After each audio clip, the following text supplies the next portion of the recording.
Muntik ko nang ibigay ang sarili ko sa hindi ko boyfriend. Hi DJ Rocky, I'm a big fan of your radio program. I always listen to your stories and follow your radio program through Facebook and YouTube. Itago nyo na lang ako sa pangalang Mika. Kasalukuyan ako nagtatrabaho as an OFW dito sa Europe. Hindi ko nga alam kung paano ko ikukwento ang muntikan ko ng malaking kasalanan sa sarili ko. But here it goes. This is my secret file. 4 years ago, I was studying a language course in the Philippines na kailangan ko for my current job. Naging close ako sa lahat ng mga classmate ko sa language course na yon. Both men and women. But there was this particular guy na sa unang tingin ko pa lang, pumukaw na ng pansin ko. Siya yung tipong quiet, shy type kind of person. Smart, tall, at may pagka-chubby, pero halatang pogi, kahit na nakasalamin. Itago natin siya sa pangalang Carl. Paminsan, nakikita ko siya na tinitingnan ako. Inisip ko baka may crush rin siya sa akin. Parehas kami ng age at hindi naman nagtagal, naging kaklose ko na siya. Kasi may pagkamadaldal talaga ako. And I'm a very friendly person. Napansin ko rin na laging magkasama sina Carl and Nick. Si Nick, kaibigan niya na matagal niya na rin katrabaho. Classmate din namin. They've been friends for almost 10 years at nagkakilala sila through work. They always spend time together. Malaki ang respeto ni Carl kay Nick and he even calls him Kuya. Minsan nga iniisip na namin na magjowa sila kasi lagi silang magkasama. Pero hindi naman because we all know na merong long-time girlfriend si Nick. At nagka-ex-girlfriend naman si Carl dati. Small group lang ang klase namin. 15 lang kami. So hindi nagtagal, naging parang magkakapatid na kami. Sa sobrang close, we always hang out together after class. Especially kaming tatlo nila Carl and Nick. Kasi malapit lang yung inuupahan kong apartment sa mga bahay nila. They are from Manila at sila yung tumutulong sa akin para makahanap ng magandang place since hindi ako taga Luzon. Okay na rin sa akin yun para na rin if gagabihin sa klase may kasama akong uuwi. Sasakay ng taxi or bus at may maghahatid sa akin sa inuupahan ko. Minsan nga sa apartment ko kaming lahat na magkaklase tumatambay para mag-aral at mag-brainstorming. Sometimes we end up going out sa bar to enjoy happy hour naman. Then uuwi kaming lasing. Nakasama ko yung dalawa. Hindi naman ako worried na may gagawin silang masama sa akin kasi mapagkakatiwalaan ko talaga sila. Mga desenteng tao sila and I know I can trust them. Then one night, nasa bar kami sa may bandang QC. Biglang tumawag yung girlfriend ni Nick. May emergency raw. Agad-agad namang umuwi si Nick at naiwang kami kasama pa ng mga iba naming kaklase. Nag-worry kami and sasamahan pa sana siya ni Carl pero hindi pumayag si Nick kasi birthday celebration ko yun at wala akong kasamang uuwi ng Manila. So nagpatuloy yung party namin at naparami na ang inom ng lahat. Masaya, maingay, nagkwekwentuhan, naghahalakhakan. Then before midnight, nagyaya na kaming umuwi kasi yung iba may curfew sa dorms nila. Medyo tipsy na rin ako that night. Pero alam kong hindi naman ako lasing. Hindi naman ako mahilig uminom pero mataas lang talaga yung tolerance ko sa alcoholic beverages.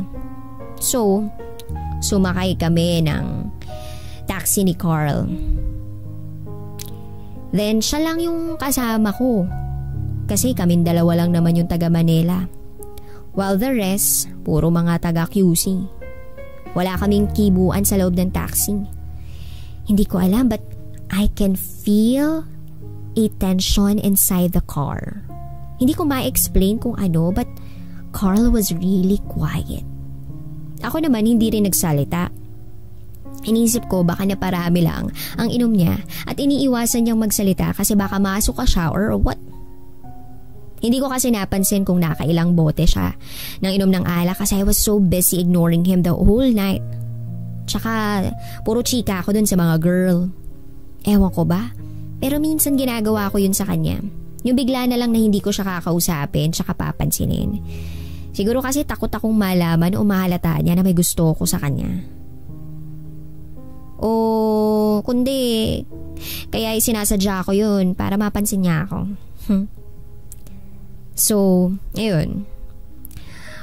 Pumara siya ng taxi sa harap ng apartment ko. Nagpaalam na ako sa kanya at bumaba na ako after kong iabot yung bayad kay Carl na hindi naman niya tinanggap. Birthday gift ko sa'yo, sabi niya sa akin. Ngumiti ako at nagpasalamat. Then tumalikod na ako. Pasuray-suray ng konti yung lakad ko going to the door. Narinig ko na umalis na yung taxi. Napapikit ako at napabuntong hininga. Nasabi ko na lang sa sarili ko, ay, ang gwapo niya talaga at ang bango ka pa. Kailan kaya niya ako liligawan? Maganda naman ako. I unlocked the front door of my apartment nang may narinig akong nagsalita sa likod ko. Can I come in? Si Carl. Napasinghap ako kasi hindi ko namalayan na nasa likod ko pala siya. Hindi ko napansin na bumaba rin pala siya ng taxi. Napatango ako ng marahan at pumasok na kami sa apartment ko. Tinanggal ko ang high heel shoes ko kasi masakit na yung mga paa ko. At dahil siguro sa nakainom ako patay mali siya akong nagtanggal ng bra through my sleeveless dress. Kahit hindi pa ako umaabot sa kwarto. Habit ko kasi yun. Huli na bago ko naalala na may kasama pala ako sa living room. Napatawa na lang ako at nagsorry sa kanya. Ngumiti lang si Carl at umupo sa sofa. Gusto mo ng coffee? Tanong ko sa kanya. Tumanggi siya at ngumiti lang siya sa akin. Nagpaalam ako na papasok na muna ako ng kwarto at magbibihis ng pambahay. Tumango siya at sabi pa sa akin ay makikigamit siya ng toilet na nasa bandang kusina. Alam nilang lahat ng mga kaklase ko yung iba't ibang parte ng bahay ko kasi sanay nga silang tumambay sa inuupahan kong apartment. So habang nagtatanggal ako ng makeup, napaisip ako kung bakit andun si Carl sa bahay. Bakit hindi siya umuwi? Yun naman yung lagi niyang ginagawa dati after nila akong ihatid ni Nick. Nagbibihis na ako nang biglang narinig ko ang mahihinang katok sa pintuan ng bedroom door ko. Kinabahan ako. Bumilis ang tibok ng puso ko. Mabilis ako nagbihis ng pajama at dahan-dahan kong binuksan ng pintuan. Nakayuko si Carl. Carl? Mahinang sambit ko. Nagulat na lang ako nang bigla na niya akong niyapos at hinalikan sa labi. Mapusok, maalab, madiin. Sa sobrang gulat ko, hindi ko alam kung paano ako magre-react.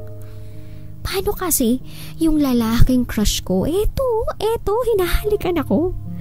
Yung lalaking pinagpapantasyahan ko at yung nagiging inspirasyon ko para may determinasyon akong pumasok at huwag umabsent sa klase ay eto. Niyayakap ako ng mahigpit. Ewan ko. Pero sa sobrang init tsaka sa sarap, hindi ko na napigilan yung sarili ko. Nakalimutan ko yung pagiging desente at dalagang Pilipina ko. Nakipagsabayan ako sa kanya kahit wala pa akong experience kasi never pa ako nagka-boyfriend. I was never been kissed. But here I am, being kissed by Carl. Yes, NBSB ako kahit marami akong maliligaw. Pero ni isa sa kanila, walang pumukaw sa puso ko till I met this man.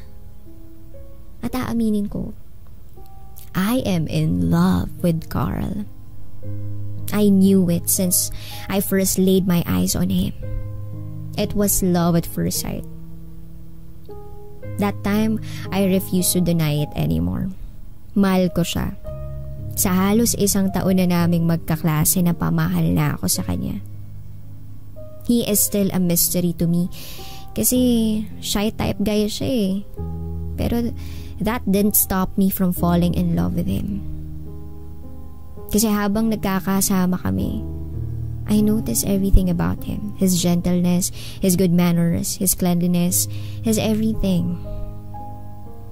Alam kong nakainom kaming dalawa at mali yung nangyayari, pero wala kaming relasyon. Pero handa akong ibigay ang sarili ko sa kanya nung gabing yun. Ewan ko, nabaliw ata ako. Hindi ko na namalayan, wala na kaming mga saplot at nakahiga na kami sa kama. Tuloy pa rin ang halikan. Handang-handa na ako sa mga susunod pa na mangyayari nang biglang napansin ko na may mga luha sa mga pisngi ni Carla. Natigilan ako at hinawakan ko ang pisngi niya. Umiiyak si Carl. Bakit? Mahinang tanong ko. Natigilan siya. Bigla siyang napahagulgol at niyakap ako ng mahigpit. I'm sorry. Sabi niya habang patuloy pa ring umiiyak. Natigilan ako. Shit, anong nangyayari? Naguguluhang tanong ko sa sarili ko habang tinatakpan ng kumot ang hubad kong katawan. Napaupo siya sa gilid ng kama ko at nakayukong patuloy pa ring humahagulgol. Napapaluha na rin ako dahil sa kahihiyan. Muntik na akong makipag-sex sa hindi ko jowa, sa taong hindi ko alam kung mahal rin ba ako o ano. Naguguluhan man, nilapitan ko pa rin si Carl at napaupo sa tabi niya na nakabalot ng kumot ang hubad kong katawan. Inabot ko ang isang unan at ibinigay sa kanya para takpan naman niya yung harapan niya. Nanginginig na inabot ko yung isang kamay niya at nagpakatatag. Huminga ako ng malalim at sinabi ko sa kanya, "It's okay, Carl. Wala kang kasalanan." I tried to reassure him. Iniisip ko na baka umiyak siya ay dahil sa muntikan na niya kung alam mo na dahil he took advantage of my tipsy state. Tumingin siya sa akin at doon ko napansin na bloodshot ang mga mata niya. Pulang-pulang mga ito at hintik. At alam kong hindi lang siya nakainom. Lasing pala talaga siya. Hindi ko napansin yun before kasi nga dahil iniiwasan ko siya. Iniiwasan ko siyang tingnan siya kakausapin sa bar. May problema ba? Tanong ko sa kanya. Yes. Mahina niyang sambit. Gusto mo bang i-share sa akin? Kinakabahang tanong ko. Ito na ba? Amin na ba siya nang nararamdaman niya for me? Sabi ko sa isip ko. Tumango siya at sa mahinang boses sinabi niya, "Si Nick." Nagulat ako. Si Nick? Anong meron kay Nick? Sa isip-isip ko. Si Nick. Mahal ko siya, Mika. Matagal na. Napapaiyak na sambit ni Carl. Napapikit ako ng mahigpit. Ouch! Ang sakit. Naramdaman ko ang pagdurog ng puso ko na para bang pinagbagsakan ako ng langit at nilamon ng lupa. Hindi ko alam kung bakit pero talagang napakasakit ng sinabi niya. Bakit hindi ko napansin? Bakla si Carl. Mahal ko si Nick. Minahal ko siya simula nung magkakilala kami. Hindi ko naranasan to kahit kanino. Siya pa lang ang tanging lalaking minahal ko, Mika. At alam ko sa sarili ko na siya lang ang mamahalin ko habang buhay. Ito na yata yung pinakapasabog sa lahat ng regalo sa kaarawan kong yun. This is my most memorable birthday but it turned out to be the worst of all. Bakit hindi ko napansin yun? Ni isa sa amin hindi nakahalata na bakla siya. Pero bakit ako? Ako pa yung unang nakaalam sa grupo. Bakit ako pa? Bakit sa birthday ko pa? Bakit, Carl? Gusto kong itanong sa kanya lahat ng yun pero I kept my head sane. I needed to stay strong kahit unti-unti na akong nangingina. Alam ba ni Nick? Tanong ko habang unti-unting sinasaksak ang puso ko. Kusang lumalabas yung mga tanong na yun sa bibig ko. Kahit parang nasusuka na ako na hindi dahil sa hero kundi dahil sa sobrang sama ng loob. Hindi. Ayokong malaman niya. Baka iwasan niya ako. Sabi ni Carl. Tumahimik siya sandali at nagpatuloy. Ikakasal na siya. Ikakasal na sila kasi buntis si Trish. Umiiyak pa rin na sambit niya. Hindi na ako nagsalita. Si Trish ang long-time girlfriend ni Nick. Paano ko ba siya i-comfort kung ako mismo nasasaktan din? Hindi dahil sa mga sinasabi niya about kay Nick, kundi dahil sa broken-hearted ako nang dahil sa revelasyon niyang bakla siya. Wala na akong masabi. I'm lost for words. Ang daming information na hindi ako handang malaman. Gulong-gulo yung isipan ko. So, inihiga ko na lang siya sa kama at pinayuhan ko siyang magpahinga. Dali-dali kong pinulot yung pajama ko sa sahig at pumunta sa bahay niya. Doon tahimik akong umiyak habang nagbibihis. Hindi ko alam pero talagang nasaktan ako. Akala ko he likes me too. Na meron din siyang nararamdaman for me. Ibig sabihin ba na yung mga nakaw na tingin niya sa akin dahil sa gusto niyang i-share yung lihim niya sa akin at hindi dahil may gusto siya sa akin? Na kaya pala napalapit siya sa akin ay dahil para may mapagsabihan siya ng nararamdaman niya for Nick? Pero anong ibig sabihin ng mga yakapatalik niya? Ano yun? Gamitan lang? Hindi ko alam kung mali ba dahil inililihim ko yung nararamdaman ko for him. Pero sa tingin ko, tama lang pala yung naging desisyon ko. Ayoko nang dumagdag sa pasakit niya. Alam kong nasasaktan na siya dahil sa nangyayari sa kanila ni Nick. Si Nick na matalik niyang kaibigan, na minamahal niya ng matagal na clueless naman sa nararamdaman niya, na walang alam sa tunay niyang pagkatao. Sino ba naman ako? Isang kaklase na nagmahal ng lihim sa kanya. Napilit na maging kaklose niya kasi pinagpapantasyahan siya na gawing jowa. Na nagbabaka sakali na mapansin niya. Kung malaman niya pa na may gusto ako sa kanya, baka mag-guilty siya on my behalf. Kasi alam niyang hindi naman niya ako magugustuhan dahil may iba siyang mahal. Bumalik ako sa kwarto. Maimbing nang natutulog si Carl. Kumuha ako ng unan at dinala sa sofa. Doon na ako natulog at nagpalipas ng gabi. Kinaumagahan, nagluto ako ng breakfast at ginising ko si Carl.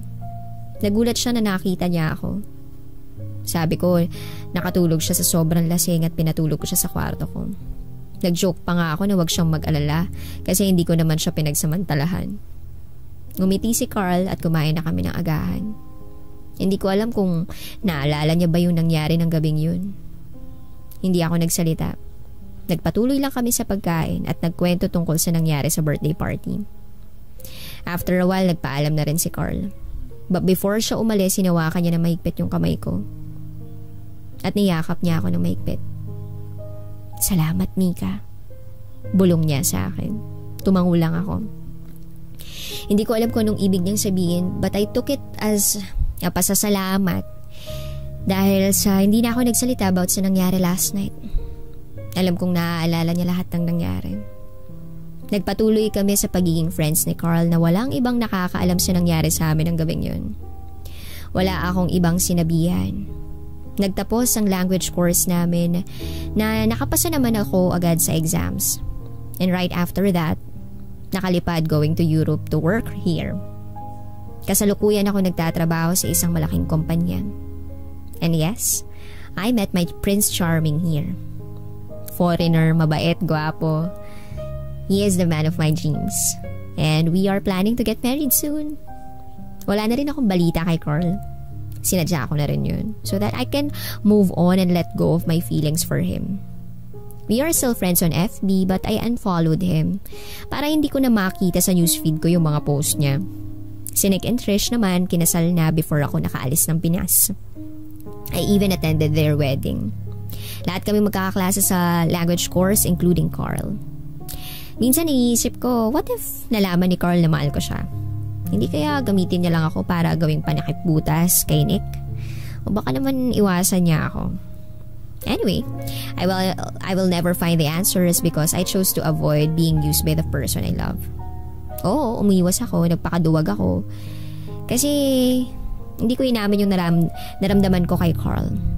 But it was for the best, for everyone, for my good interest. He will never be mine because he was never interested with me. He's in love with his best friend, and I refuse to get involved in that situation. Minsan, may mga tao tayong minamahal na hindi tinadhana para sa atin. Na kahit gaano pa natin sila kagustong ipaglaban, hindi pwede. Kasi alam na natin na hindi sila ang para sa atin. Minsan mas mabuting gamitin ang utak kaysa sa puso kasi mas nakikita ng maayos ng utak natin ang mga bagay na nagpapabulag sa ating mga puso. Mahal mo nga, pero may mahal naman siyang iba. Mahirap makipag-compete sa isang relasyon na never naman nasimulan. Na hanggang sa pantasya lang nabuo. At hindi na nakarating sa realidad. Sana, kapulutan ninyo ng aral ang kwento ko. Ng first love ko. Na never meant to be. Maraming salamat. Muli, ako si Mika. And this is my secret file.